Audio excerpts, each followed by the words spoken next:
les rayons et les ondes vous proposent chaque semaine les rencontres de Sophie avec celles et ceux qui font le territoire.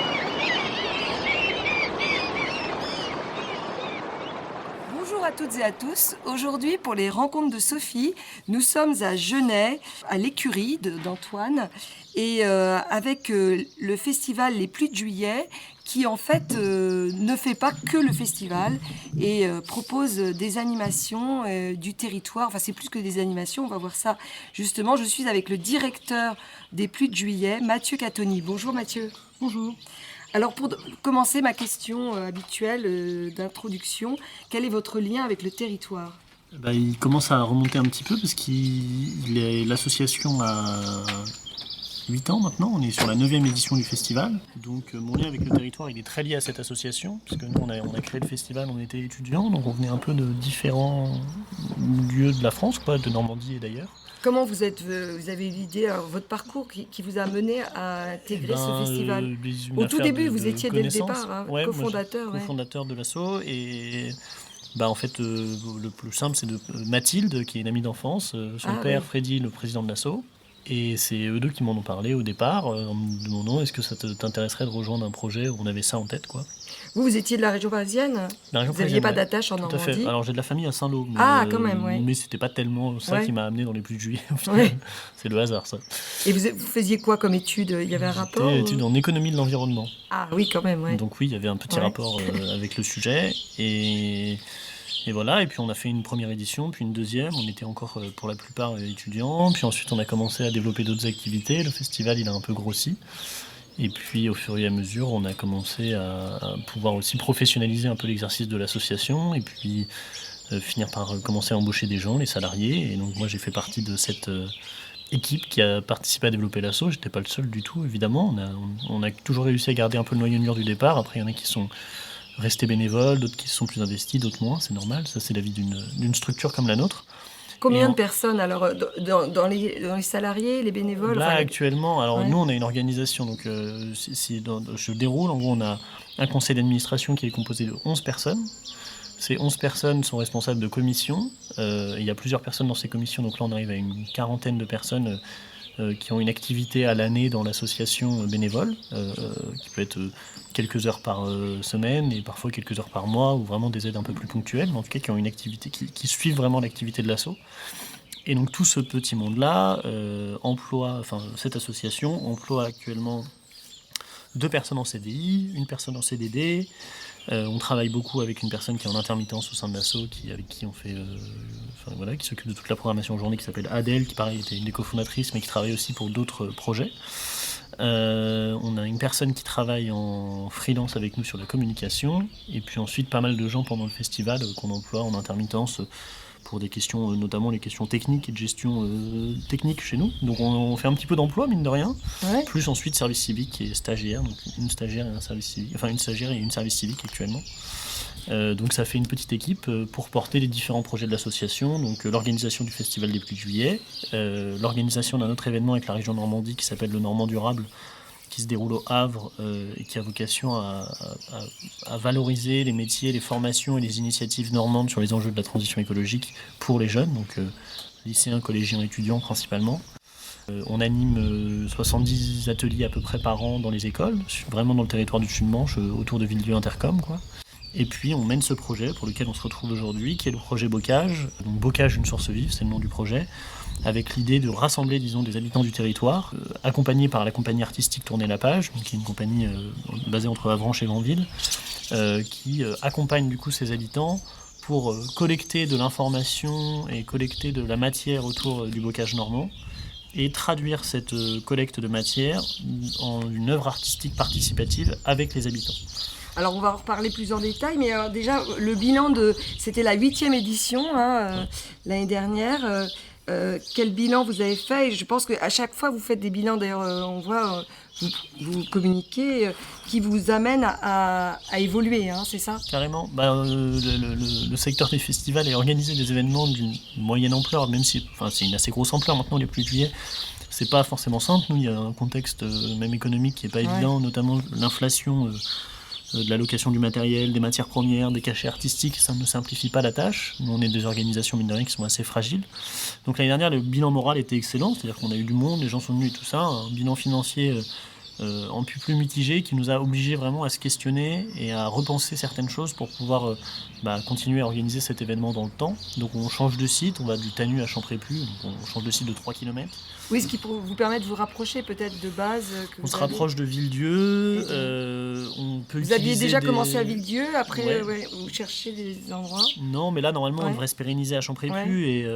et aussi parce que c'est un espace où on peut mettre notre stockage, il y a des espaces en dur, enfin bref, il y a plein d'avantages qui nous permettent de limiter nos frais de production et de pouvoir continuer à faire ce qu'on fait, c'est-à-dire une programmation en journée très variée autour des enjeux socio-environnementaux qui s'adresse vraiment à tous les âges, les familles, les enfants, des personnes plus âgées, enfin tout le monde quoi.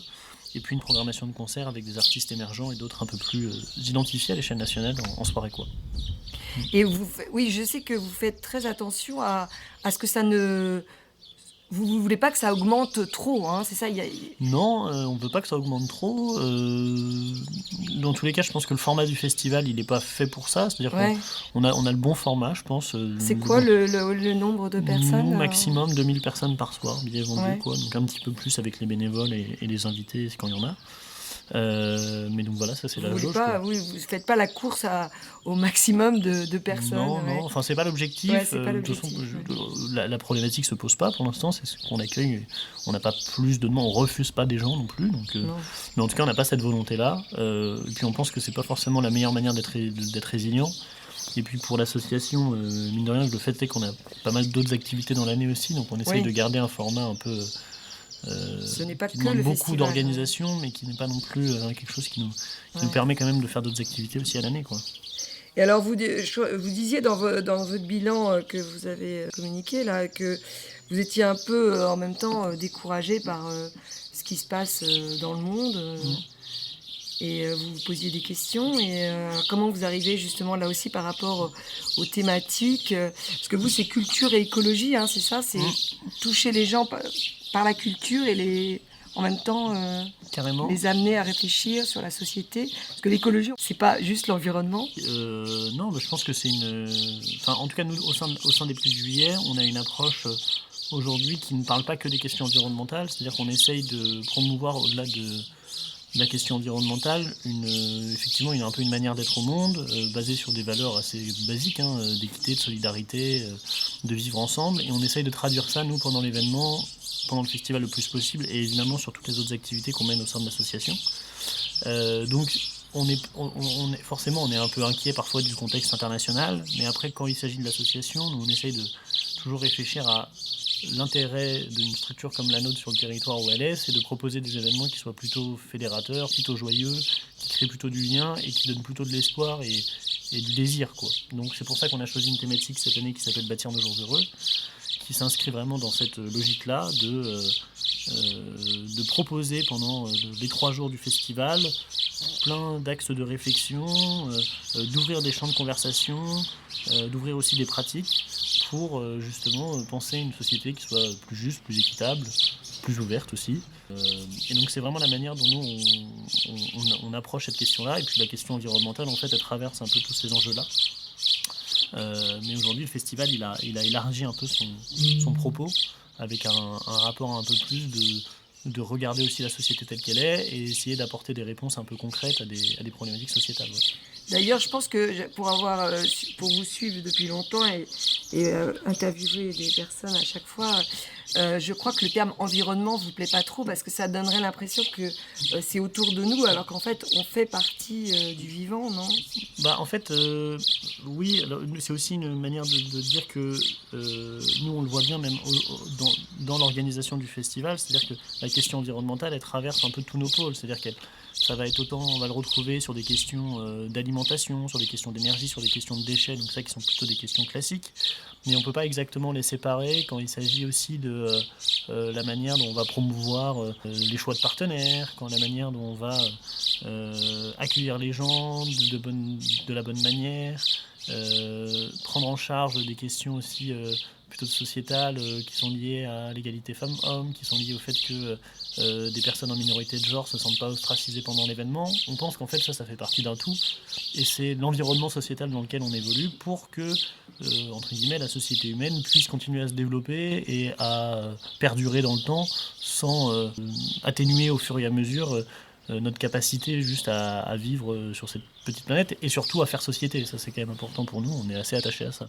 On retrouve d'ailleurs souvent le mot laboratoire de société, hein. C'est ça que vous voulez être un peu ça. En fait, nous on a de la chance, c'est qu'on est un événement qui sur le festival, ça dure 3 jours. Donc en 3 jours, on n'a pas trop le temps de voir les problèmes, donc on peut tester des choses, il y a des choses qui fonctionnent, il y a des choses qui ne fonctionnent pas, mais on peut essayer en tout cas de rassembler des bénévoles, du public, des artistes, des prestataires, des intervenants, des intervenantes, et de créer une espèce de cocon qui soit agréable pour les gens qui participent à ce projet, qui repose quand même beaucoup sur, mine de rien, l'entraide et le bénévolat. Donc encore heureux qu'on essaye de promouvoir ce genre de valeurs, quoi. Et c'est ce que disent beaucoup les retours des gens qui y vont, c'est ça, ils ont eu l'impression d'avoir pu expérimenter une façon joyeuse et ouverte de vivre en société, hein. Après, on a conscience que ça serait pas possible de faire ça toute l'année. Enfin, je veux dire, nous, on a bien conscience de ça. Mais vous essayez d'étendre maintenant, justement, à l'année, en fait, avec vos projets. On essaye d'avoir des rendez-vous maintenant un petit peu plus mensuels, de rassembler du public un petit peu toute l'année, mais dans des formats beaucoup plus petits que celui du festival. Mais on essaye de prendre les gens pendant 3 jours et de les amener dans un endroit où effectivement ils se sentent bien et où ils peuvent se projeter et où ils voient aussi les bénéfices des valeurs dont je parlais auparavant. Ça peut peut-être s'instiller quand même dans la société. Bien sûr, mais ce ne sera pas un réplica tel quel. C'est plutôt qu'est-ce que je retire de positif de tout ça en termes de valeurs, et comment ça peut me donner envie de m'investir ensuite dans d'autres projets tout au long de l'année, au sein des plus de juillet ou pas d'ailleurs, et dans lequel je peux essayer de répliquer ces valeurs-là pour promouvoir plutôt un art de vivre, quoi, entre guillemets. Alors justement, vous parliez du nouveau projet, donc ça c'est nouveau de cette année, hein. Chaque année il y a des nouveautés. Oui. L'année dernière c'était les trajets, oui on n'a pas parlé, mais les transports, les transhumances là, à vélo, depuis Paris, enfin... mais c'est un peu plus vieux que l'année dernière, non, c'est depuis 2023 je crois, la première année où on a fait ça, 2022 peut-être même. Je sais plus exactement, en tout cas, où on a commencé à promouvoir le vélo, et pour le promouvoir, on s'est dit qu'il fallait un peu incarner ce processus-là, quoi, cette manière de venir sur le festival, et donc on a proposé différents trajets, effectivement, Paris, Rennes, Caen au départ, donc Paris via Argentan. Donc ça faisait des trajets de 2 jours, et donc là, depuis cette année, on a un peu changé, les trajets se font plus en autonomie, mais par contre on propose plus de départs, donc Cherbourg, Caen, Vire, Coutances, Saint-Lô, Granville, Rennes, Argenton. Donc à chaque fois vous innovez puis vous évoluez. On essaye de s'intéresser aussi, de regarder les choses telles qu'elles sont. Ouais. Et puis là, sur le projet dont on se retrouve aujourd'hui, c'était plus la volonté effectivement d'avoir une espèce de projet de territoire, un peu projet culturel de territoire, qui nous permettrait de créer des rendez-vous mensuels, de garder un petit peu ce qui fait la spécificité de l'asso, à savoir travailler sur la question environnementale et travailler sur la question culturelle. En tout cas, utiliser l'outil culturel pour transmettre des informations sur les questions environnementales. Là, en l'occurrence, c'est sur le bocage. Alors là, nous allons faire une petite pause dans l'interview pour écouter le lancement de cette journée par Fabrice Hervé, le metteur en scène et cofondateur de la compagnie Tournez la page. Merci beaucoup d'être là pour cette nouvelle étape du projet Bocage. Alors très rapidement, le projet il est mené conjointement avec la compagnie Tournez la page et les Puits de Juillet, financé par le ministère de la Culture. Territoire ruraux, territoire de culture. Merci Lolita. Et l'idée qui a démarré en décembre et qui va se terminer en décembre de cette année, une réflexion autour de qu'est-ce que c'est que notre bocage, de nous interroger sur notre rapport à ce bocage. Que chacun puisse s'exprimer, puisse écrire. Vous faites partie maintenant, par votre présence, des pisteurs et des pisteuses ruraux et rurales de ce projet. L'idée, effectivement, c'est que ce soit un projet qui soit porté par les gens du territoire qui vont aller à la fois collecter des histoires, des renseignements, des interviews et écrire, puis après les exprimer à travers un spectacle qui sera plus une conversation spectaculaire qui aura lieu dans des lieux comme celui-ci, ou autour d'un repas, autour d'un apéro dînatoire, les gens prendront tour à tour la parole. Et la parole artistique qui pourra être la parole de théâtre, la parole du corps et la parole de la musique. Puisque sur ce projet, tous ces pisteurs ruraux dont je viens de parler sont encadrés par des artistes. Présents aujourd'hui, il y a Lolita qui est chorégraphe, Nicolas Cloche qui est musicien, il y a un autre musicien qui n'est pas là aujourd'hui, qui s'appelle Bernard Arlu, lui est accordéoniste, Isabelle Quentin qui est autrice, et moi Fabrice Hervé, donc, qui suis metteur en scène, donc responsable artistique de la compagnie Tourner la Page, avec Fanny qui est l'administratrice de la compagnie. Donc on a eu un rendez-vous tous les mois en fait avec 10 pisteurs différents à chaque fois, et c'est ça qui est passionnant pour nous, c'est de rencontrer à chaque fois des têtes nouvelles. Chacun amène la pierre à l'édifice et que cette pierre-là, on la prenne et que quelqu'un d'autre s'en empare et qu'à la fin, on finisse par être dit par des gens qui soient ou les mêmes depuis le départ ou par d'autres. Ça va, c'est clair ce que je vous dis ? Très clair. Très bien, mais ça me rassure parce que j'avais pas l'impression de l'être au moment où je le disais. Donc il y a eu tous les mois des rendez-vous qui étaient liés donc, à des balades. On a une balade avec des slameurs, on a une balade avec l'historienne du bocage, une autre avec un ornithologue. Ce soir à 16h, on aura une balade avec un saxophoniste botaniste. La prochaine fois, je ne sais plus c'est qui interviendra. La fédération de pêche. L'emploi. La sienne. C'est ça, vous savez tout déjà. Donc à chaque fois, en fait, ce sont des gens qui nous apportent leur prisme du bocage. Et ça peut nous inspirer, ça peut nous donner une idée aussi que finalement, il y a plein de façons différentes de voir le bocage. Et vous allez voir durant cette journée justement qu'il y a... il y a notre approche, je dirais, de la nature, il y a l'approche d'un métier, comment un métier se sert du bocage, notre histoire aussi familiale. On va vous raconter, mais il y a plein d'histoires comme ça, un peu particulières qui peuvent être racontées. Et l'idée, c'est qu'à la fin, effectivement, ce soit un kaléidoscope un petit peu de plein d'histoires, de plein d'émotions. C'est pas un spectacle avec une histoire du début à la fin, mais plein d'approches différentes. Voilà. Et j'ai oublié de vous présenter Marie, c'est normal, elle n'était pas là. Marie Toussaint qui est anthropologue et qui nous accompagne aussi sur ce travail-là, qui justement elle nous amène son savoir-faire pour comment on récolte la parole, comment on la met sur papier, comment on pose des questions, comment on peut aller voir les gens et discuter avec eux. Aujourd'hui, on a décidé qu'on allait commencer à écrire le spectacle. Parce qu'il y a le spectacle de la fin de l'année, mais il va y avoir également, dès cet été, et c'est Mathieu qu'on parlera plus en détail, un rendez-vous, une sortie de résidence où on va déjà montrer quelque chose du travail. Donc l'idée aujourd'hui, en fait, c'est qu'on écrive ensemble déjà des morceaux. Aujourd'hui, on commence à écrire des choses qui vont nous servir. Mathieu ? Non, très rapidement. Donc moi, je travaille pour l'association des Plus de Juillet. On est une petite équipe. Anaïs ici présente, Clémence que vous connaissez, qui gère ce projet. Elle n'est pas là aujourd'hui, donc je la remplace, mais je la remplace pas. Je la remplace aujourd'hui. Elle reste l'interlocutrice principale. On est ravis de mener ce projet depuis 1 an. C'est un peu dans la logique de l'association qui essaye d'avoir une activité à l'année qui rythme un petit peu des rendez-vous annuels entre notre temps fort principal de l'asso qui reste le festival, l'endroit où il y a beaucoup d'énergie de l'association, disons, qui est mis là-dedans. Et donc maintenant, toute l'année, on a des activités comme celle-là avec des rendez-vous mensuels. Alors le bocage, justement, c'était déjà, il y avait une rencontre avec Léo Magnin et Mathilde Guillemois que j'avais pu interviewer, qui avaient parlé beaucoup du bocage et tous les avantages. Et c'est vrai qu'on en parle de plus en plus, hein, et c'est un élément clé là aussi qui touche à tous les domaines. Hein. Alors comment ça s'est passé avec Tourner la Page et Fabrice Hervé et Fanny de la compagnie donc Tourner la Page? Comment ça s'est passé pour monter ce projet? Donc Clémence qui a été à l'initiative du projet au sein de l'asso. Alors Clémence Touret, voilà, qui est salariée de l'association. Qui est nouvelle arrivée, hein, je crois. Depuis février 2025. Ouais. Donc pas plus exactement nouvelle, mais ouais. un petit peu quand même. C'est pas très vieux. Donc on avait pas mal discuté de ce projet. On avait cette volonté, voilà, on a toujours trouvé que la question du bocage, elle était intéressante parce qu'elle touche les gens pour plein de raisons différentes. Il y en a, ça va être pour des raisons paysagères, donc parce qu'ils aiment se promener, qu'ils trouvent ça beau, et c'est déjà une très bonne raison en soi. D'autres parce qu'il va y avoir une approche technique. Ça va être le cas, par exemple, pour des agriculteurs, des agricultrices, des maraîchers, des maraîchères. Il y en a d'autres, ça va être pour des raisons plutôt purement un peu naturalistes, quoi, où ils s'émerveillent devant la richesse de la biodiversité du bocage. Et donc on trouvait que c'était un bon outil. Parce que c'est aussi un outil qui est... le bocage, c'est aussi parfois une source de critique, notamment des agriculteurs qui voient ça parfois comme une tension. Ouais, voilà. entre les voisins. Ouais. Donc on se disait que là, il y avait un sujet qui est intéressant à traiter et que l'outil artistique peut permettre de le traiter d'une manière un peu nouvelle et de réveiller un peu l'aspect sensible de cette affaire-là. Donc on a commencé à travailler sur l'idée de ce projet. Et puis moi, ça connaissait la compagnie Tourner la Page et son travail, justement, sa capacité à aller mobiliser des habitants et à faire des habitants des acteurs et des actrices vraiment, c'est eux les principaux acteurs du projet, ce sont les habitants.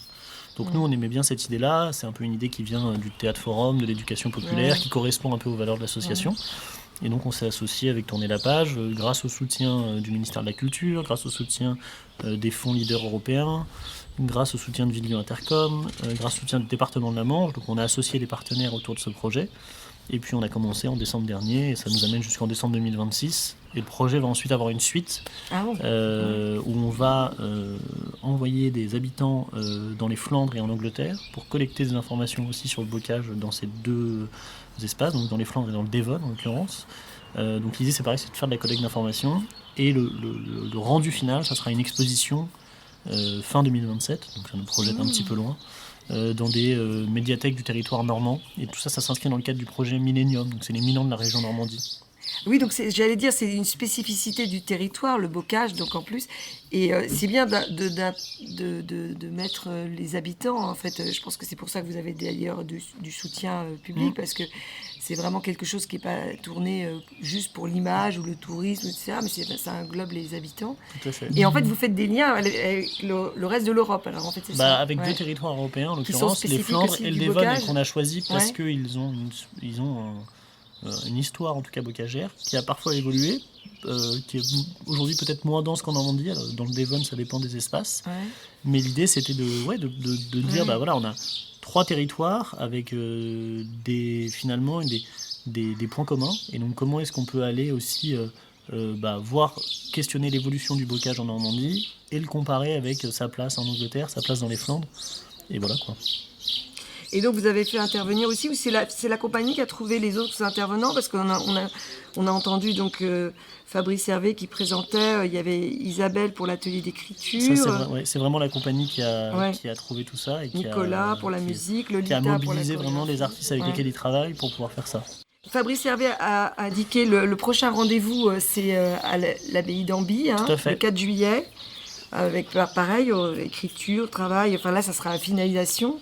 Peut-être un peu oui, en gros, l'abbaye d'Amby le 4 juillet, puis ensuite, première sortie de résidence pendant le festival des Pluies de juillet, le 19 juillet, le dimanche, en début d'après-midi. Donc là, on est sur la phase un peu de création, et on mobilise vraiment les habitants pour commencer à créer du contenu, avec l'aide des artistes dont on vient de parler juste auparavant. Et puis ensuite, le projet il va continuer de se créer septembre-octobre, et puis il y aura une diffusion dans les territoires à partir de novembre jusqu'à fin décembre.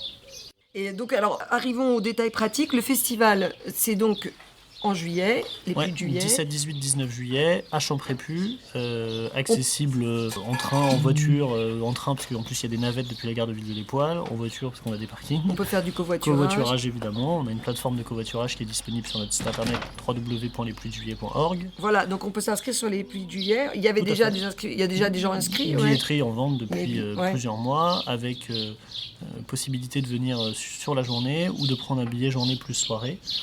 Et donc en journée, une programmation qui mêle conférences, ateliers, balades, discussions à la radio, pour tous les âges. Et puis en soirée, beaucoup de concerts variés, avec des artistes comme Pomme, comme Miosek, comme Yanis, comme Asfar Shamsi, comme Toine Pamodja. Donc plein de genres et de styles musicaux différents, de la musique live. Et de la qualité, évidemment.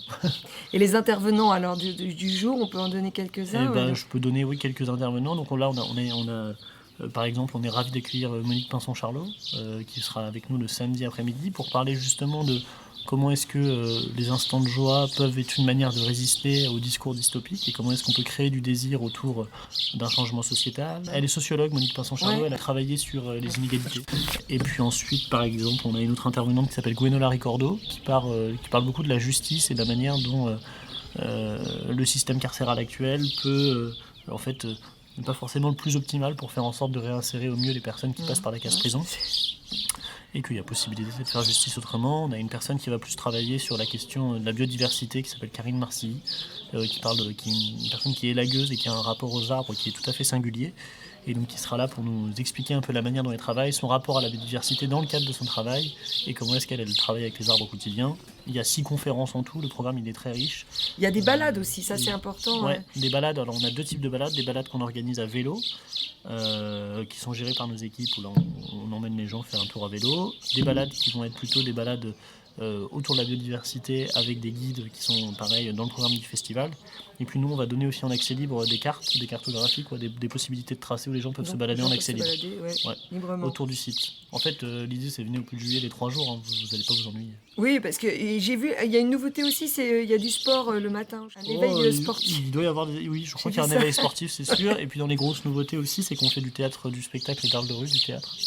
Donc un spectacle par jour, vendredi, samedi, dimanche, même 2 le samedi. Donc Larzac, Jogging et Kayas, qui sont des compagnies d'art de rue. Donc c'est vraiment des spectacles assez familiaux, intéressants, qui amènent à se poser des questions sur des sujets de société, mais par une approche vraiment qui est l'humour, la mise en scène, c'est très joyeux, c'est très simple. Et non, ça va être super. Donc il y en a pour tous les goûts, vraiment. Vraiment pour tous les goûts. Là, le programme, il ne pourrait pas être plus complet. Ouais. Et j'ai vu aussi qu'on pouvait s'abonner à l'année, enfin tous les mois, comme ça soutient Voilà, c'est une manière de soutenir l'association. L'association, voilà. Et bien, donc, j'ai vu que vous donniez sur votre page Facebook aussi, vous avez une page Facebook, Instagram, vous donniez des idées de lecture pour préparer un petit peu la venue avec certains de vos intervenants ou de films aussi. Et alors, je vais vous demander pour finir une idée musicale. Eh ben, une idée musicale, qu'est-ce que j'écoute beaucoup en ce moment ? C'est une bonne question. Non, on va essayer de dire quelque chose. Je vous invite à écouter Yanis, quand même, un rappeur qui sera le samedi soir au plus de juillet, qui est un rappeur qui a une vraie présence scénique et beaucoup de propositions musicales différentes, très énergiques. Et moi j'aime beaucoup et je suis en train de monter le teaser de cette année et c'est la musique du teaser. Donc en ce moment je suis un peu là-dedans. Voilà. Et c'est quoi la musique Alors la musique du teaser c'est Emoticon. Moi le morceau que je préfère de lui c'est un morceau qui s'appelle Gare du Nord que je trouve vraiment hyper bien. Et pas de rapport avec le bocage ou la pas nature, de rapport pour le coup. Il nous arrive de sortir de ça et d'écouter de la musique juste pour le plaisir d'en écouter. Mais c'est quand même des gens, j'ai remarqué souvent les artistes qui viennent sont quand même engagés un petit peu. Oui, de toute façon pour avoir envie de venir au plus de juillet, il faut être un peu sensible à notre démarche. On loge les gens chez l'habitant par exemple, donc ça déjà ça fait le tri un petit peu quand même. Ouais. Et puis oui, les artistes, globalement les gens sont gentils, quand on les accueille bien, les gens sont gentils. Ouais. Eh bien, merci beaucoup Mathieu Cateny et bon courage alors pour la suite des événements et rendez-vous du 17 au 19 juillet. Tout à fait. Merci.